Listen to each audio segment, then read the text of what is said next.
Jack Foster stood at the observation deck of Lunar Base Alpha, watching the alien ships appear above Earth. They looked like sharp black shapes against the blue of his home planet. His coffee grew cold in his hand as he stared at the sight no human had ever seen before, an alien fleet ready for war. As Chief of Communications, Jack had been tracking strange signals for days. His team thought they might be some kind of space anomaly, but Jack had felt uneasy from the start. "Sir, we're getting a message from the main ship," said Lisa Pottle. Her fingers moved quickly across her control panel, her face tense in the blue light of her screen. Jack moved closer. "Put it on the main display." The large screen flickered and showed a creature that made Jack step back slightly. It had dark purple skin covered in scales, with eyes that glowed like melted gold. The face was both lizard-like and somehow intelligent, in a way that sent chills through the room. "People of Earth," the alien said in a deep voice that came through the translation system with a metallic echo. "I am Admiral Jorn of the Krellic Dominion. Your world now belongs to us. Give up your weapons and resources, and we will make your move into our empire painless." The room fell silent. 20 people stood frozen, staring at the screen. Outside the thick windows of the lunar base, the Earth looked small and suddenly very vulnerable. "Have they contacted any other stations?" Jack asked, keeping his voice steady. "Yes, sir. They're broadcasting to all major Earth governments and space facilities," answered Lisa. "They've appeared over every major city. New York, Beijing, London, Moscow, Delhi. They're everywhere." Jack looked at the tactical display. Hundreds of ships, each one probably carrying weapons that could destroy entire cities. His mind raced through the protocols he had memorized but never expected to use. "Connect me to President Martinez immediately," he ordered. "And get General Carter at Defense Command on the second line." "Yes, sir." Lisa worked quickly while the rest of the communications team began coordinating with other Earth facilities. "Do you think we have a chance?" Lisa asked quietly as they waited for the connection. Jack looked at the alien fleet again. The ships were moving into position, surrounding Earth like predators circling prey. But his face showed determination, not fear. "They think we're weak," he said. "They've probably been watching our public broadcasts, our internet. They see our conflicts and think we're divided and primitive. Aren't we?" Lisa asked, glancing at news feeds showing panic beginning in cities around the world. Jack shook his head. "Humanity has been preparing for this day since we first looked at the stars and wondered if we were alone. Every science fiction story, every space defense program, every conspiracy theory, they've all been getting us ready." The secure line blinked green, and President Martinez's face appeared on the side screen. "Mr. Foster, I've been briefed on the situation," she said, her expression grave but composed. "I'm implementing Protocol Omega effective immediately." Jack nodded. "Yes, Madam President. Lunar Base Alpha standing by for instructions." After the president's image disappeared, Lisa looked at Jack with wide eyes. "Protocol Omega. That's really happening." "It is," Jack confirmed, turning to address the entire room. "Listen up, everyone. The Krellics think they're invading a defenseless planet. They have no idea what humans are capable of when we're defending our home."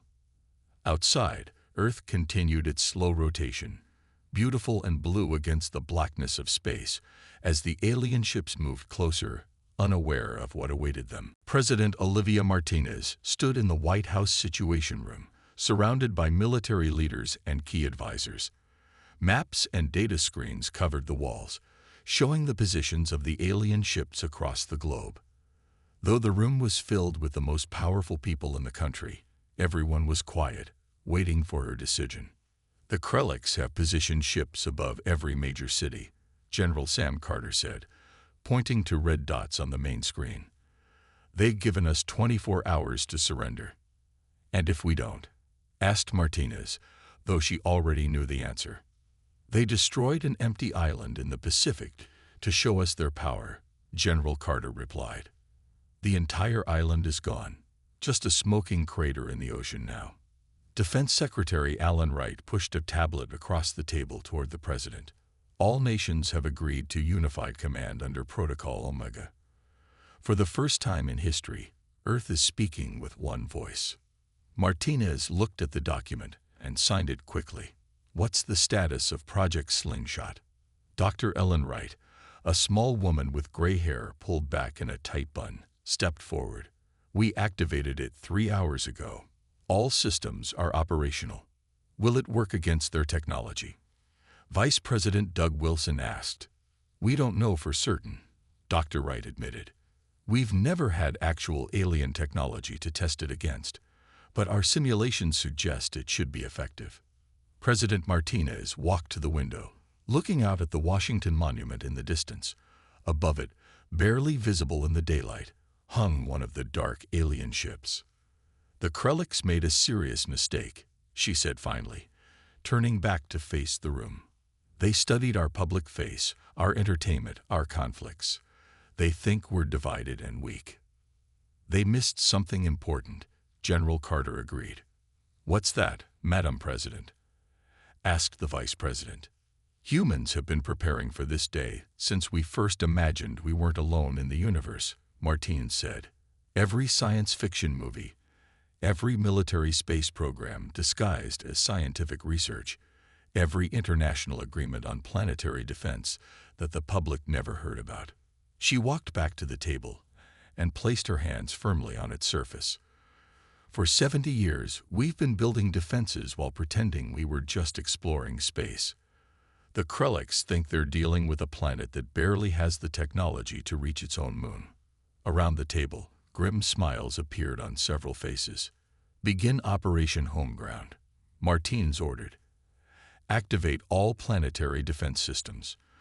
Deploy the space fleet from the hidden stations on Mars and beneath the oceans, and send our response to the Krelliks. What response, Madam President? Asked Secretary Wright. Martinez's eyes hardened. Tell them that humanity respectfully declines their offer, and that they have 1 hour to leave our solar system. As the message was prepared, Martinez addressed the room again. The public will be frightened. They don't know about our real capabilities. Keep the emergency broadcasts going. Let the Krelliks think we're panicking. And the civilian defense protocols? Asked the Vice President. Activate them too, Martinez nodded. Those crazy preppers and local militia groups are about to prove their worth.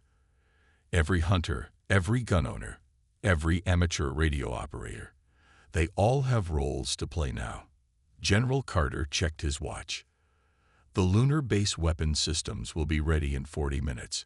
Earth's satellite defenses can be activated immediately. Then let's not wait, said Martinez. The Krelliks want to see what humans are made of. Let's show them. Outside, people looked up at the alien ships with fear, unaware that beneath the oceans, inside mountains, and on the far side of the moon, humanity's real defenses were powering up. Admiral Jorn stood on the command deck of his flagship, puzzled by the human response. He had expected panic, immediate surrender talks, or at least desperate military attempts. Instead, after his ultimatum, the humans had gone unusually quiet. Status report, he demanded, his scaled fingers tapping impatiently on the command console. Strange behavior, Admiral, replied Varric, his second in command. Their communication networks remain active, but we cannot understand their messages now. They've switched to codes we cannot break. Their civilian aircraft have all landed, but we see no military movements on the surface. Jorn's golden eyes narrowed. They're frozen with fear. Good. Prepare the landing ships. We'll take their major government centers first. Then, a loud alarm cut through his orders. Red lights flashed across the command deck. Admiral, energy spike detected from the moon. Jorn spun toward the main view screen just as brilliant beams of light shot from what their intelligence had identified as a simple research station on the lunar surface. The energy beams crossed the void of space in seconds, hitting 3 Krellik destroyers with perfect accuracy. The ship's shields flared bright blue, then failed completely. The destroyers broke apart, their hulls splitting open as air and crews spilled into the vacuum of space. "Impossible," Jorn roared, slamming his fist down. "They have no such weapons. All reports confirm they have primitive defense technology only." "Sir," another officer called out, voice tight with alarm. "Detecting multiple launches from Earth's surface. Thousands of them." The tactical display showed missiles rising from hidden locations all over the planet. They came from underground silos, from ocean platforms, even from what appeared to be ordinary cargo ships. The Krellic defense systems automatically fired, destroying many of the incoming missiles, but there were too many. "Their weapons can't harm our ships," Jorn said confidently, though his voice held a new edge of uncertainty. "Their nuclear missiles are too primitive to." The deck shuddered violently as a nearby cruiser exploded. Then another. The missiles that had reached their targets weren't carrying simple nuclear warheads, but something far more advanced. "What are they using?" Jorn demanded. The science officer looked up from his station, face pale. "Quantum disruptors, Admiral. Technology we believed was still theoretical." 5 more ships fell out of formation, their systems failing as the human weapons found their targets. What had begun as a simple conquest was rapidly becoming a disaster. "Pull back to higher orbit," Jorn ordered. "Regroup the fleet." As the remaining ships scrambled to obey, more surprises awaited them. What had appeared to be ordinary Earth communication satellites suddenly transformed, panels shifting to reveal hidden weapon systems that opened fire on the retreating Krellic vessels. "Sir, we're detecting energy mines around us. They weren't there before." Before Jorn could respond, 6 more cruisers exploded simultaneously as stealth mines, invisible to their sensors until activated, detonated on command. "How did they hide all this?" Jorn whispered, watching his proud invasion force scatter under the unexpected assault. "How did we miss it?" The intelligence chief looked up from his station, his expression showing fear for the first time. "They deceived us, Admiral. All their public information, their broadcasts, their visible military capabilities. It was all a front." Jorn's face hardened with sudden resolve. "Launch the ground invasion immediately. We must secure positions on their surface before they can fully deploy whatever other surprises they have waiting."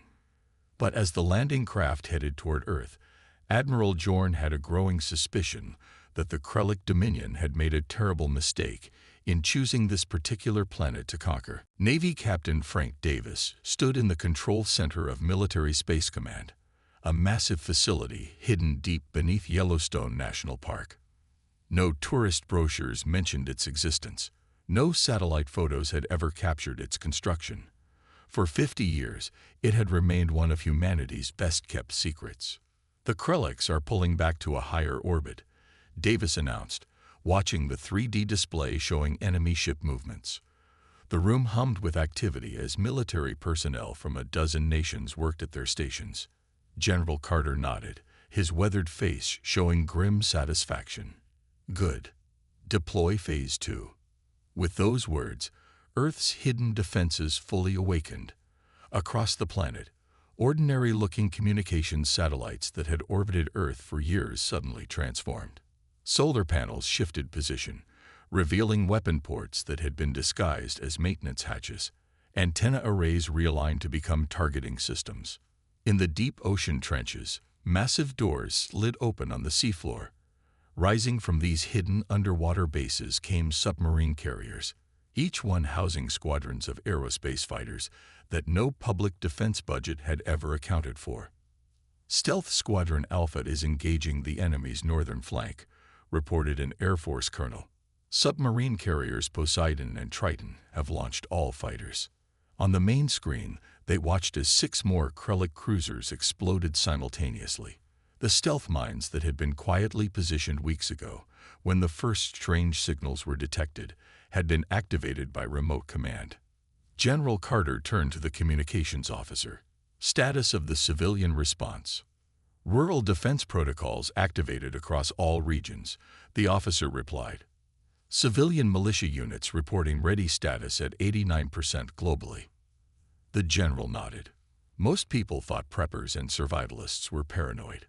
Few knew that many had been quietly trained as part of Earth's last line of defense, should aliens ever make it to the ground. Across the globe, farmers uncovered hidden weapon caches. Hunters and recreational shooters formed organized units. What looked like ordinary small towns transformed as hidden defenses emerged from barns, water towers, and underground bunkers. On the Krellick command ship, Admiral Jorn watched in horror as his once mighty fleet scattered under the relentless human counterattack. How? He demanded of his intelligence chief. How did we miss this level of preparation? The intelligence officer looked stunned. They deceived us completely, Admiral. Their public records, their entertainment media, their visible military capabilities, all suggested a species still fighting among themselves, barely able to reach their own moon. Their divisions were a mask, Jorn realized. Their apparent technological limitations were false. Sir, our ground forces report unexpected resistance everywhere they land, came another report. The humans seem to have prepared even their civilian populations for our arrival. Jorn slammed his fist on the command console, cracking its surface. Launch all remaining ground forces now. We must secure footholds on the surface before they can fully mobilize their defenses. Back in the Yellowstone Command Center, Captain Davis watched as Krellick dropships descended toward Earth. Despite the chaos in orbit, the alien admiral was committing to a ground invasion. They still think they can win through superior numbers, Davis commented. General Carter shook his head. They don't understand who they're fighting. Humans don't give up their home easily. Every inch of ground will cost them dearly. On screens around the command center, they could see Krellick landing craft touching down in fields, deserts, and suburbs. What awaited the alien invaders was not the disorganized panic they expected, but a planet of humans who had, in some way, been preparing for this day for generations.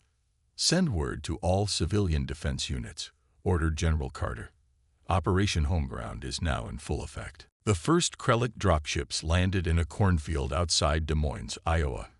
Commander Selvig stepped out onto Earth soil, his combat armor gleaming in the morning sunlight. According to the intelligence reports, this rural area contained simple farmers with no military training. It would be an easy place to establish a base before moving on to larger targets.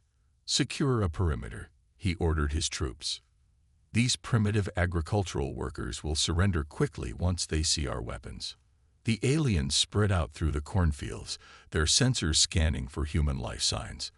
The morning was quiet except for the rustle of corn stalks in the breeze.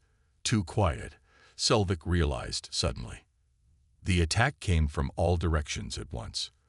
From behind barns, from underground bunkers disguised as grain silos, and even from the cornfields themselves.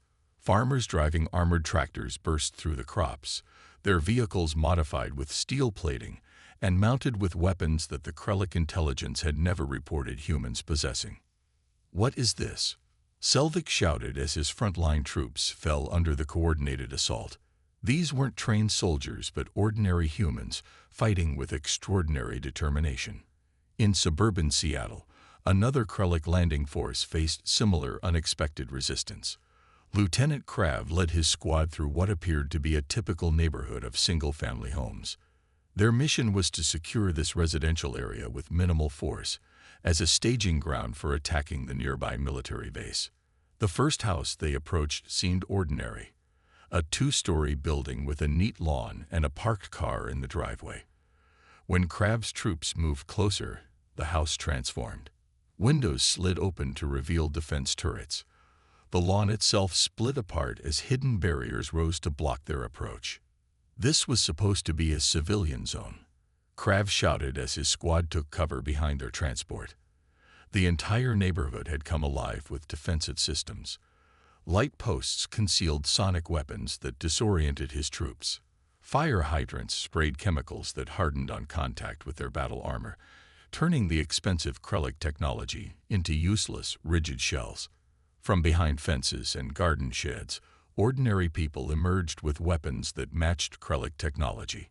House by house, the aliens were pushed back, unable to establish any foothold in the area they had expected to take within minutes.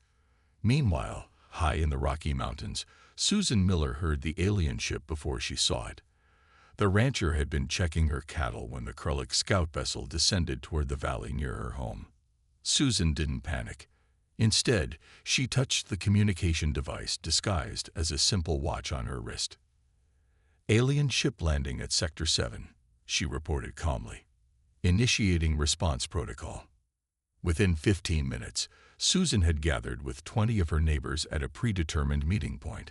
These weren't soldiers but ranchers, shop owners, teachers, and park rangers. Yet each carried weapons and moved with practiced precision as they surrounded the landing site. The Krellics never saw the attack coming. As their scouting party moved out to explore what they thought was an isolated mountain area, Susan's group struck from multiple positions. Using hunting rifles modified with technology that no alien intelligence report had indicated humans possessed, they dispatched the aliens with frightening efficiency. Susan approached a wounded Krellic officer who stared at her with disbelief. "My grandfather fought in World War II," she told the alien as she secured his weapons. "He taught me everything about resisting invaders, and we've had decades to improve on his methods." The alien's eyes showed confusion. "You're just farmers. Civilians." Susan smiled grimly as more of her neighbors appeared from hidden positions around the valley. "On Earth, everyone becomes a soldier when our home is threatened. You should have studied our history before you came here." Across the planet, the same scene repeated itself. The Krellics had expected easy victories against undefended civilian populations. Instead, they found a planet where every human seemed ready to fight. Admiral Jorn stood before the emergency council meeting, his image transmitted to the Krellic High Command 12 light-years away. Though he tried to maintain his dignity, the cuts and burns on his face revealed the reality of his failing invasion. "The humans have a planetary defense system unlike anything we have ever seen," he reported. Their apparent technological limitations were a deliberate deception. High Commander Zex's hologram flickered with anger. The supreme leader of the Krellic Dominion was not accustomed to hearing about defeats. "Explain how the greatest fleet in our history is being defeated by a species that hasn't even colonized its neighboring planets," Zex demanded. "They were waiting for us," Jorn replied. "Or for someone like us. For centuries, their literature and entertainment have explored the concept of alien invasion.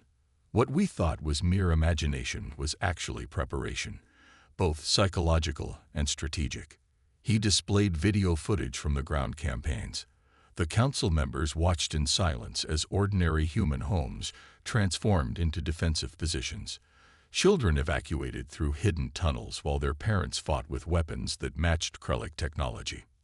"Most disturbing," added Jorn's top scientist, "is that humans have no concept of reasonable surrender when their home is threatened. They continue fighting long after any logical species would accept defeat." "You mean they don't value their lives?" asked a council member. "No," replied Jorn. "They value something more: their freedom and their homes. Our psychological warfare has no effect because they've imagined this scenario countless times in their stories and films. They have already faced their fears before we arrived." Jorn switched the display to show the orbital battle. The council members murmured in shock as they watched Krellic warships falling to human weapons that had been hidden in plain sight for decades. "They built their defenses in secret," Jorn explained. "Their public space programs were modest, focused on science and exploration. But behind this peaceful front, they created advanced weapons and hid them everywhere: on their moon, in their oceans, in orbit disguised as communications equipment." High Commander Zex leaned forward. "How could our intelligence fail so completely?" "The humans deliberately presented a false image to the universe," Jorn said. "Their open broadcasts show their conflicts and divisions. Their public records suggest limited military capability, but it was all a mask." "What do you recommend, Admiral?" asked Zex, his voice dangerously quiet. Jorn straightened his shoulders. We must negotiate a withdrawal. The humans have weapons we did not know they possessed. Their entire planet functions as one massive defensive system. The Council erupted in angry protests. The Krellic Dominion had conquered 17 worlds across 3 star systems. They had never retreated from a conquest. Silence, Zex commanded. When quiet returned, he fixed his cold gaze on Jorn. You will not retreat. You will call in our reserve fleets and crush these humans, whatever the cost. Jorn bowed his head, but his voice remained firm. With respect, High Commander, I believe that would be a mistake. The humans are not like other species we have conquered. They have studied the concept of invasion for generations. They have prepared for this moment in ways we never imagined possible. He displayed one final image. A human child no more than 10 years old, helping adults load weapons into a hidden bunker. Even their youngest are taught to defend their homes, Jorn said. They have a saying, freedom must be defended at all costs. I now understand what that truly means. As the transmission ended, Admiral Jorn knew the High Command would not accept his assessment. They would order more ships, more troops, believing that overwhelming force would eventually break the human spirit.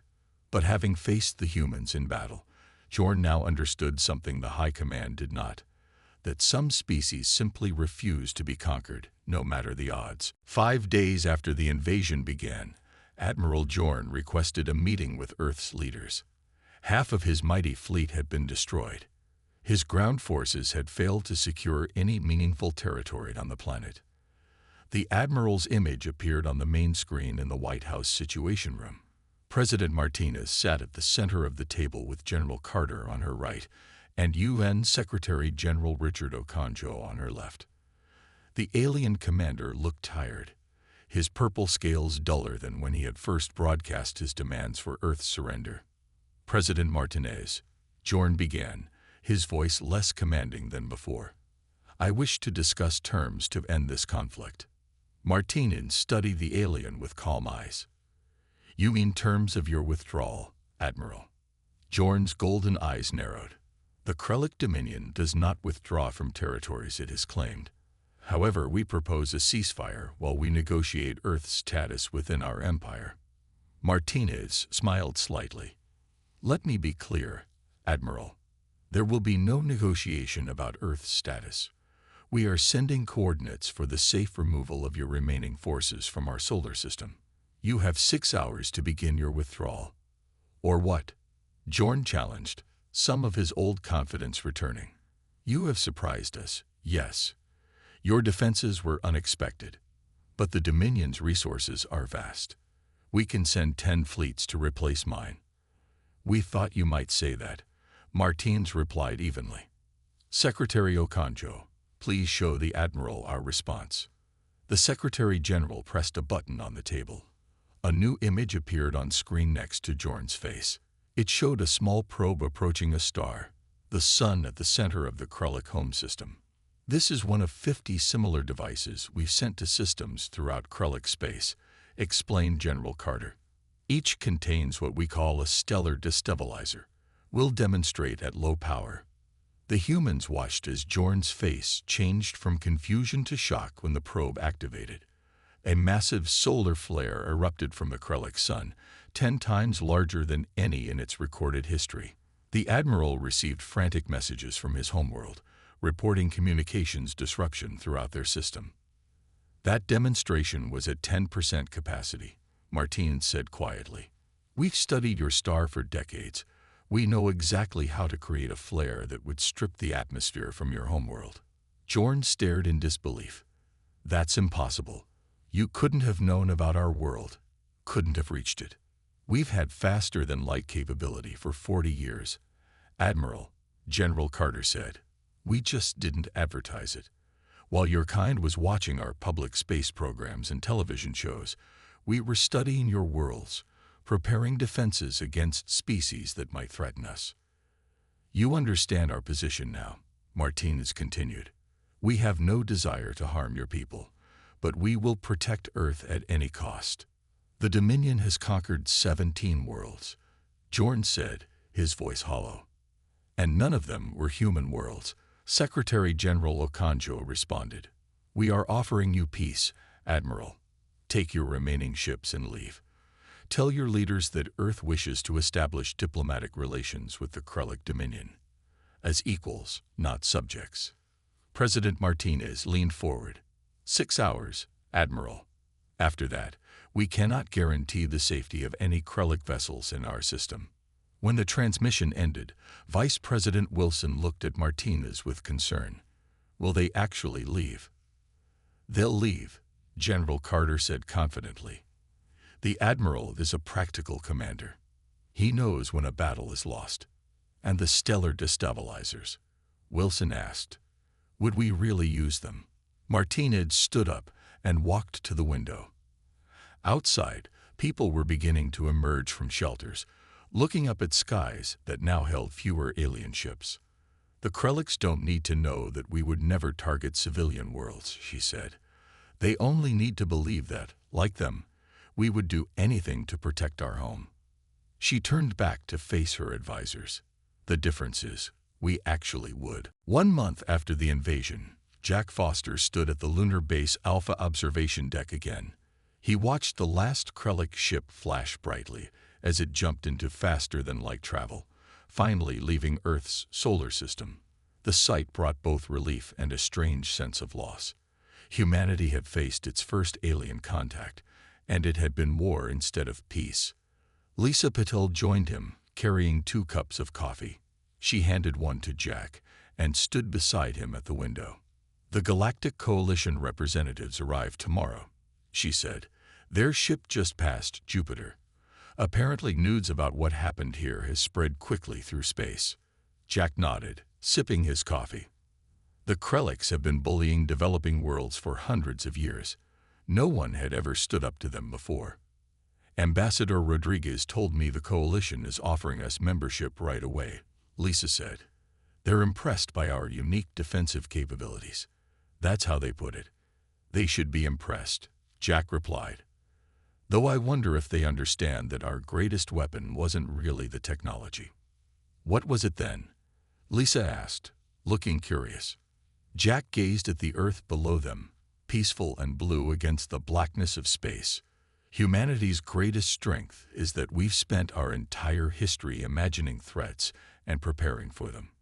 From the first stories told around campfires about monsters in the dark to every alien invasion movie ever made, we've been rehearsing for this moment.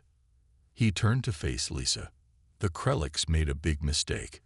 They study our technology, but not our stories, our history, or our determination.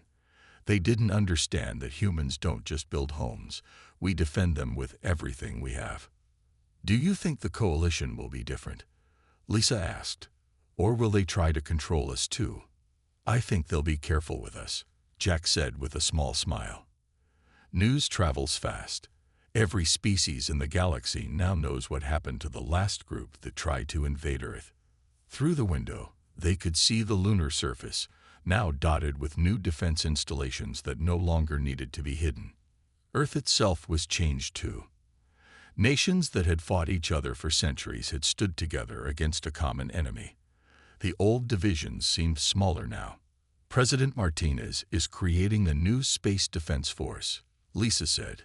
They're recruiting. I'm thinking of applying. You should, Jack encouraged her. Earth needs people who understand what's out there now. A message alert beeped on Jack's communication device. A small hologram appeared showing General Carter. Foster, we're picking up signals from beyond Neptune, the general said. The Coalition advance ship is requesting landing coordinates for tomorrow. I'll be back at my station in 5 minutes, sir, Jack replied. When the hologram disappeared, Jack took one last look at Earth. He remembered how vulnerable it had seemed when the Krellic ships first appeared. Now he saw it differently, not as a small blue planet alone in the darkness, but as a fortress that had withstood its first test. Lisa raised her coffee cup in a toast. To humanity, the universe's most prepared paranoids. And the worst species to try to invade, Jack added with a laugh. Just ask the Krelliks. As they walked back to the command center, Jack thought about tomorrow's meeting with the Galactic Coalition. Humanity was about to take its place among the stars, not as conquerors or the conquered, but as equals who had earned respect the hard way. The universe had learned an important lesson. No one defends their home like humans.